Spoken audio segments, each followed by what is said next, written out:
Everybody, welcome back to the channel. HGM here, and in this video, we are updating the powerful 1 bar and 1 button damage Magicka Warden build called Ice Storm. I personally did not think this build could get any more powerful than it was previously, but then the Oakensoul Ring happened, and we got some better crafted sets from the High Isle chapter, and this build is now insane. You still have unlimited damage and unlimited sustain when grinding enemies. In fact, the more enemies you're facing off against, the more damage you do and the more Magicka you get back. Plus, I will be showing you guys an alternate setup of skills to use for group content and tougher bosses. We'll also talk about a mythic version and a non-mythic version of the build. And like I said, this setup is now more powerful than ever and you have more options than you ever had as well. So, lots to talk about. Let's jump right into it.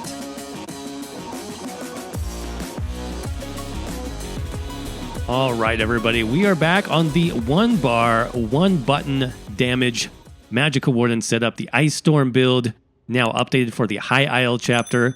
Like I said in the intro, I didn't think this build could get stronger, but it has gotten a lot stronger with the available buffs and sets that we have in this patch.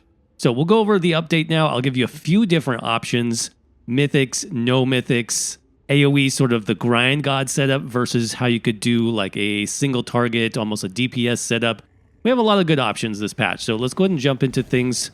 One buff that we need to worry about, channeled acceleration. Let's go ahead and buff with our potion as well, and then jump right into the character sheet here. Check out the stats for the build. So 36,000 max Magicka, about 26,000 max health, and about 12,000 max stamina. 1100 Magicka recovery is looking good for the AoE build. You can change this obviously with your food. I'll give you some ideas for that for more of a single target build. Spell damage sitting at about 4,700 here at base. That will go over 5,000 with our glyph. Spell crits looking real good, about 64%. Resists are nice as well. Of course, we do have 64 points when we're talking about attributes. Everything into max Magicka since it's the Magicka Warden setup. And as far as the Mundus stone, we are using the Thief Mundus, so increasing that critical chance. That is important. You do want your crit as high as possible on this build, as well as your crit damage stat. We'll talk about that in a little bit. In terms of the consumables, for more damage focused, you can use max health and max Magicka. The blue quality food, you could even use a green max Magicka food if you really wanted to max out that stat. Now that's recommended for the AoE grind setup, the 1 bar, 1 button build. I will be talking about how you can add in a few more dedicated damage skills for sort of a rotation. So anything with Magicka recovery, like Witch Mother's Potent Brew, Ghastly Eyeball, something to up that mag recovery stat is going to be recommended. Now I know you see lots of buffs here. Some of these are from our mythic, others are from the passive skills that we have slotted on our 1 bar setup. I'll go over all of these in a minute. What else do you need to know? The potion, really not a big deal. I would just say basic Magicka potions should be all you need for this particular build. That gives you a little bit of extra Magicka sustain and recovery. You can also use tri-stat potions if you're concerned about health or health recovery. And then as far as the race, let's talk about options there. So you want a damage-focused race, sort of the Magicka races. So High Elf would be one of my #1 choices. This, of course, gives you some extra sustain, which honestly isn't an issue. But it does give you the 2,000 max Magicka and the 258 spell damage, so you do want those offensive stats. Other races that have access to similar buffs would be like Dark Elf. Khajiit would give you a crit damage bonus, which would be nice on this setup as well.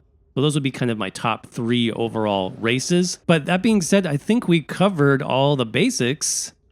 So yeah, let's jump into the sets next and see what is different. So starting off with our Frostbite set, this is a pretty easy to get overland set from the Blackwood chapter. You can, of course, buy this on Guild Traders as well. And this is basically ESO's Ice Mage set. You get weapon and spell damage, critical chance, weapon and spell damage again, but increases the damage done with frost abilities by 8%, 4% bonus against chilled enemies, and 2% bonus against enemies afflicted with minor brittle. So a total of about 14% based on how many of those effects you have active. Of course, our main 1 button damage skill is a frost damage ability. We even have access to a very nice single target frost damage spammable. So this set is really still very nice on a Warden setup. Plus, it's overland, it's easy to pick up. So it's still what I recommend for this particular build. It is a light set. I'm going to run that 5 pieces on the body. So we got the chest, waist, hands, legs, and feet, all divines if you can with the max Magicka enchant. So no changes there, but let's talk about what has changed for the High Isle chapter. You now have a dedicated 1-bar mythic item called the Oaken Soul Ring. Now, I am on the PTS currently testing this out. This has gone through several changes. I think we're close to the final form of this, and it's something I do recommend you pick up if you like 1-bar builds. Why is that? Well, it gives you a ton of bonuses that you wouldn't have normally with the 1-bar setup. Things that, you would run on the back bar. For example, usually builds will have their armor effect on the back bar. Major resolve, you get that for free with the Oaken Soul Ring. Usually, builds will run their damage buff on the back bar, major sorcery or major brutality. You get that from the Oaken Soul Ring. You also get things that free up a lot of your skills as well. For example, your critical buffs, which you might run, Camouflage Hunter or something like that. Major Prophecy and Major Savagery, you get those from the Oaken Soul Ring, plus a few things you wouldn't normally get. Effects like Major Berserk, Major Courage. These actually increase the power of this 1-bar Warden setup substantially. We're doing much more damage this patch on this build because of this mythic item. Now, I don't know that it will stay 100% in this form always, but I think the concept of it is still good. So even if they change some of these buffs around, I probably will still run it, but I'll also give you an alternative if you don't have the mythic yet when you're watching this video, or if they end up changing the mythic in the long run. This build is still viable, still very powerful either way. So bottom line, take advantage of this mythic as soon as you can get it. It is very powerful, especially on this setup, because of all of the buffs that it's giving us. So we are running the spell damage enchant. This is a ring. I did transmute this to arcane. You can keep it as infused if you want. I was just trying to max out my Magicka a little bit. So obviously this is going to change the setup a little bit. Normally I would run Ice Heart. I'm not able to run both pieces of Ice Heart because I am running that mythic item. So I just have the one piece. I know you can get more crit chance from Slimecraw. I just like how it looks for the Frost Mage kind of build. So I went with the one piece of Ice Heart, the light Ice Heart helmet in Divines with the Magicka enchant. Like I said, you could put Slimecraw there if you want. And then finally for our weapon and our jewelry, something new here as well that really plays off the critical damage focus of this particular build. We're using Order's Wrath, the crafted set. Now, I'll try to have a link down in the description for a dedicated video on this crafted set. This is basically very similar to something like Mother's Sorrow, even Medusa, where it's giving you a lot of critical chance. I like how this one also has weapon and spell damage. That's pretty nice. But it also has a unique critical chance bonus on the 5-piece. So increases your critical damage and critical healing by 8%. Like I said, this is a unique buff. It's not minor force, it's not major force, so it does stack with all of our buffs, giving us very high damage potential on this build, especially as a solo build where you don't have, all the group buffs necessarily for crit damage. But this just stacks with everything that we have access to, like I said, and it does push our damage very, very high, especially for the AoE grind build. Yes, you can still run Mother's Sorrow as an alternate for this set, but definitely once the High Isle chapter drops, check out this set. I believe it's only 3 traits needed to craft. So even if you're a beginner crafter, you can get your hands on this, craft it in whatever pieces you have researched. It's a very strong alternative now. Now, I did choose the precise trait. I think that's important. We do want to max out that crit chance. And then I've got the weapon and spell damage glyph on the front bar. That's going to be just for the AoE grind setup. That's going to give us about an extra 1,000 damage on our main DPS skill. If you're running more of like a single target, standard rotation, then I would probably put Absorb Magic on that instead. So that's the setup. Still really simple. We just substituted the Mythic for the one-piece monster. So again, Frostbite on the body. We've got the Order's Wrath set or Mother's Sorrow on the front bar Ice Staff and Jewelry. If you have the Oaken Soul Ring, you're going to slot that for your ring and then replace that shoulder piece with the light Order's Wrath shoulder. And then again, if you don't have the Mythic, you would simply do Order's Wrath on all the jewelry. And then that shoulder I would just replace with Ice Heart. So Ice Heart is going to be a nice alternative. It still does AoE frost damage, which really fits in with the theme of this build. Plus, this will increase your survivability quite a bit for solo content, giving you that free damage shield. All right, so that's the basic setup. If you'd like to see more details on that, alternate gear sets and such, check out the written guide. Link for that will be in the description, but let's talk about the skills next. So starting with the AoE grind setup, this is where we do the 1-button damage build. Super powerful, not much has changed. Basically, we slot as many passive damage skills as we can on the 1-bar build. 1 buff, 1 heal for emergencies, and then just 1 DPS skill. So going to start off with Bird of Prey. This comes from Animal Companions. This just gives us passive damage. This gives us the minor berserk buff, so that's increasing our damage by 5%. Now currently also we get the major berserk buff from the Oaken Soul Ring. So that's a nice combo, increasing our damage by 5 plus 10, so about 15% total for those 2 berserk buffs. Very nice that we can get both of those on a solo build. You also get some passive damage from our Animal Companion passives, which we'll talk about in a minute as well. So very nice skill to have. Plus you can use it for a bit of extra movement speed if you want. Now, next up is our main bread and butter damage skill, Unstable Wall of Frost. This comes, of course, from the Destruction Staff skill line, our second ability here.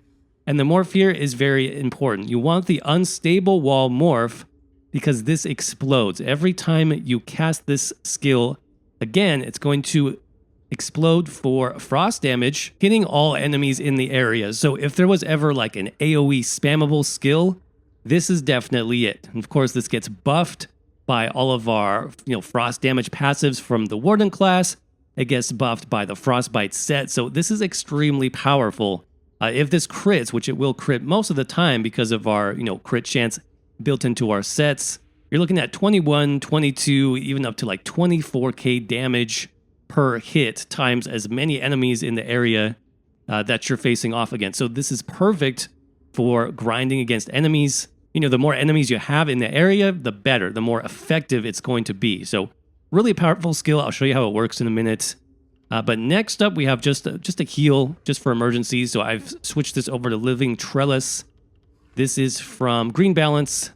Just a nice bit of healing whenever you take damage. Plus, you can recast it for some additional healing. So this will be nice if you're facing off against a boss within the dungeon. You can get some extra heals from this.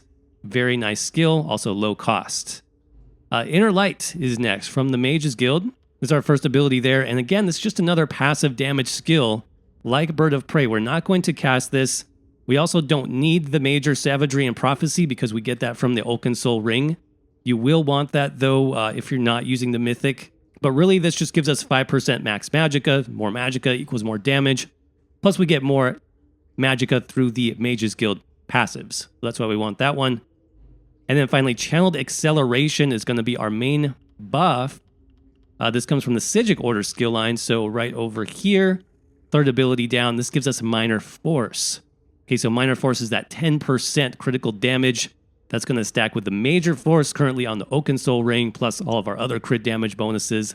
We are looking really good. Plus, it has a nice long duration. What is it, 36 seconds? So you really don't have to, cast it very often. Cast it before you go running through a dungeon or before a boss fight, and you're good to go. Finally, of course, we have the ultimate here, the Bear Pet. And you can use either morph of this. I'm currently using Eternal Guardian. This is good for several reasons. Basically, it's free damage, right? So if your wall doesn't kill off an enemy, if it has a couple thousand health left, don't bother recasting it. Just let your bear finish off the enemy. It's going to take care of all the trash mobs, basically. For boss fights, obviously, it's even more of an advantage. It's going to do execute damage if it's below 25% health. The bear can even tank for you occasionally if you sort of back off. The bear will take over or the boss will target the bear, so it is helpful in that regard. Plus, this morph also resummons itself. It respawns, so it is very nice. Like I said, you can use the other morph as well that was buffed recently. I believe it applies bleed damage now, so that is a good skill also. But that's the basic setup in terms of skills. We can just run through a dungeon real quick so you can see how effective this is. Like I said, stronger than ever, actually, for clearing out enemies. So the one buff there, Channeled Acceleration, that's all you need. And then just start spamming your wall. You can see we're doing about 22 to 24k damage per cast. Depends on if they get that minor brittle debuff or not. Now, interesting, you can see my Magicka never goes down, or if it does, it comes back up. That has to do with passives, which we'll talk about in a minute. But also, champion points.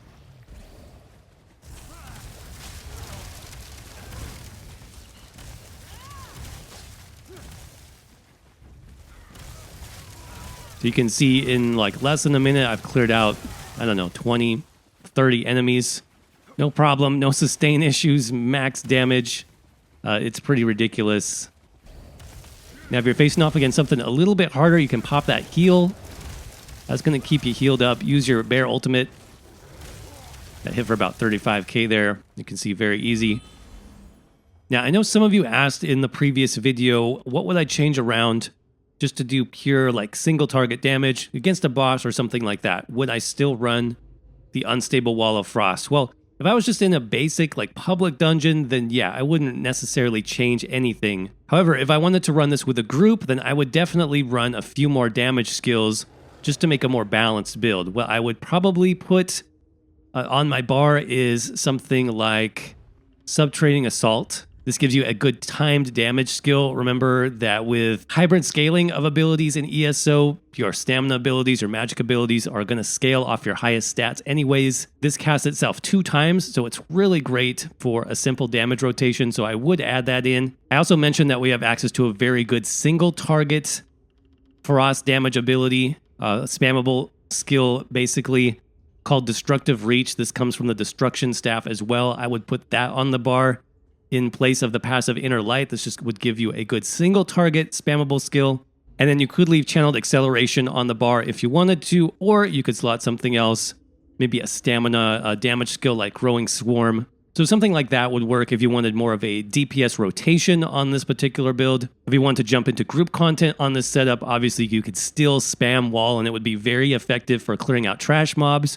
But now you have a few more single target and dot effects, which are going to make a more balanced rotation for damage. All right, so that covers the skills. Let's talk about passives next and why this build is so powerful as the Ice Mage. Well, first of all, our Animal Companion passives, you want all of these. Bond with Nature gives you an extra heal. Savage Beast gives you extra ultimate. Flourish gives you extra recovery, which is really nice. And then Advanced Species gives you passive bonus damage. All of these, fantastic. Make sure you get those as soon as possible. Green Balance is good as well. These are more of your healing and sustain focused passives. I would pick up all of these. Probably the most powerful overall is going to be Maturation.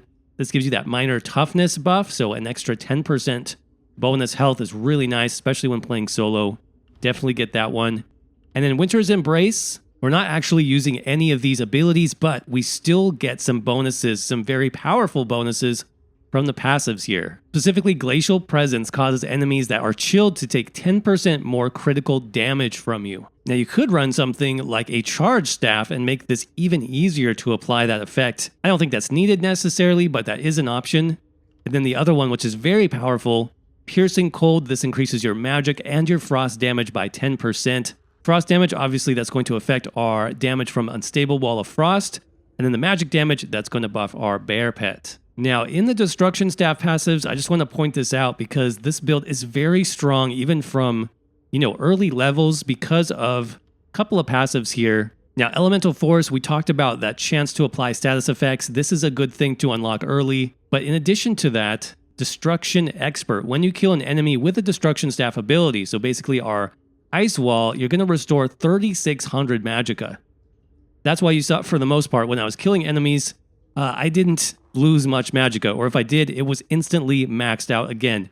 So the sustain, as long as you're killing enemies with your Wall of Frost, you basically have unlimited sustain on this build. It's pretty crazy. So definitely get that one as soon as possible. This is great also if you don't have a lot of champion points. You don't need to rely on sustain from CP. You can get it from actually the Destruction Staff passives. Now, I did go with all light armor on this particular build just to maximize my damage. Main reasons for that are the Prodigy passive, so 1538 bonus crit chance, plus about 6,500 bonus penetration. Obviously, for a solo build, this is a big factor. This makes all of your skills hit for more damage, more true damage, and ignore those enemy resistances. So this is a big one as well. I think it's worth running 7 pieces of light on this build for sure because of those 2 passives.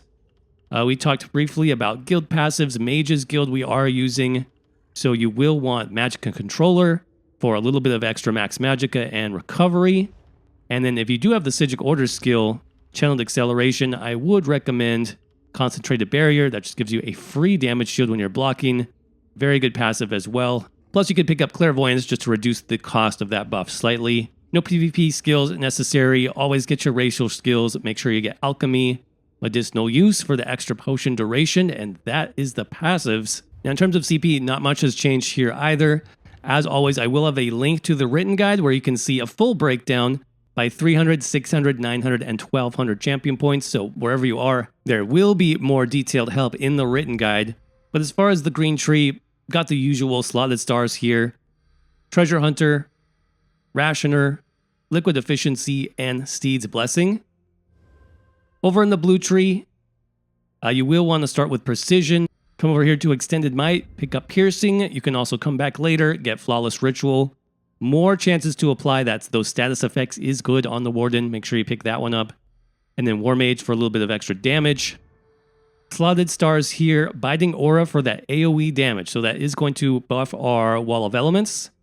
And then Mastered Arms, direct damage. That's that proc, that explosion on the Wall of Elements will also be buffed by Mastered Arms. So these two are very important. In addition to that, my other slotted stars, Fighting Finesse. I did pick this one up for the bonus critical damage. Again, that's going to stack with everything else that we have. And then the fourth star is kind of up to you. I do like Wrathful Strikes. Now, this is going to look a little bit different. In the High Isle chapter, this did receive a buff. So it is granting up to about 200 weapon and spell damage. Now, this doesn't show up on the character sheet at all, but you will see a difference in, the amount of damage that your skills do. So this is going to be a nice option for kind of that fourth slotted star. Another thing you might want to play around with is Occult Overload. This is also getting a massive buff in the High Isle chapter. Basically, whenever you kill an enemy under a status effect, so for example, Chilled, applied by our frost damage skills, you get a bonus proc of Oblivion damage, up to 12,800 Oblivion damage. That's pretty insane. I have not PvP'd with this build, but I think if you took this into Cyrodiil with Occult Overload, you might have an interesting build. I don't know. Let me know what you think about that in the comment section. But this did get a massive buff, and it's pretty easy to apply on this build. For PvE content, I don't think it's worth it necessarily, because enemies just die so quickly already. So I wouldn't necessarily use it for, dungeons and things like that. But PvP, maybe. Might be worth checking out. As always, make sure you come down, get your defensive stars here. These are all passive, so you don't need to waste any slots for these.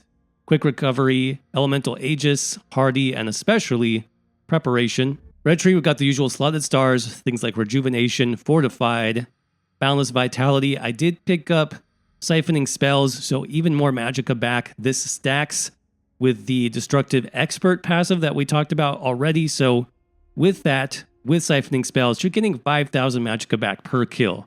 That's basically infinite, more than enough sustain on this build. As long as you're killing enemies, you are good. But for everything else, if you want to see more details, make sure, again, check out the written guide. I'll have a link for that in the description. Finally, last but not least, if you're curious about the outfit style for this sort of Ice Mage setup, I'm using everything that comes with the gear for the most part. For my helmet, I'm using the Ice Heart helmet style. For the body pieces, I'm using the style that comes with the Frostbite set itself.